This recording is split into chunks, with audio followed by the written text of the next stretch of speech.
ng moisturizer na hindi malagkit sa mukha at water-based ang formula, ito ang kailangan mo. Ang iWhite Korea Aqua Moisturizer, Deep Hydrate with water-based formula. Very recommended ito guys kasi ang bilis ng matuyo sa mukha. At saka very mild lang siya. No? Bagay na bagay para sa mga may sensitive skin at saka sa mga buntis. Pwede po itong Aqua Moisturizer Whitening Vita 50 ml ng iWhite Korea. Super recommended ito guys. Ang dami ko nang na-try na moisturizer pero dito talaga ako nag-stick. Kasi yung face ko is super sensitive. No? May mga allergies po kasi ako na kapag may nakakain akong hindi pwede, talagang trigger talaga yung aking allergy. So, ito, nakaka-help to para ma-moisturize yung skin ko at the same time, ma-hydrate din siya. Hindi kasi ako mahilig o hindi ako fan ng mga moisturizer na malagkit sa mukha, no? So, lalo pag lalabas ka sa araw, so mainit, so malagkit sa pakiramdam. Gusto ko yung mabilis lang matuyo, which is itong iWhite Korea, super recommended kasi ang bilis niyang matuyo. Water-based lang kasi siya. So, pag nilagay mo siya maya-maya, tuyo na siya. So, pero ang kagandahan lang doon is ramdam mo na ma-moisturize yung skin mo. Pagdating naman sa amoy, wala siyang amoy, no?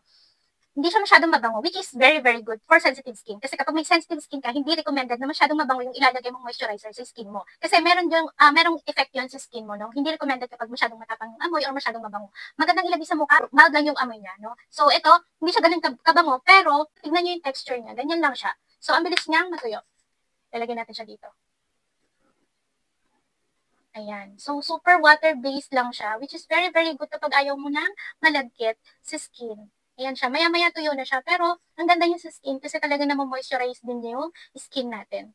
Sabi dito, a unique water-based moisturizer that deeply hydrates your skin with its natural and non-greasy formula, which is very good. It helps a cool, oil-free, and refreshing feeling on your skin after application. At totoo nga, kasi hindi talaga siya nag-iiwan ng oiliness sa skin. At saka pagka-apply mo, is talagang tuyo na siya kaagad. So, it hydrates and recharges your skin, maintains skin firmness, and protect the skin from cellular damage. Nakakatulong talaga siya. So, very recommended siya. So, kung gusto mo ng ganitong klase ng sunscreen, water-based lang, very recommended ang iWhite Aqua Moisturizer. So, kung gusto mong malaman kung saan ito nabibili, check out ang Sayala Basket.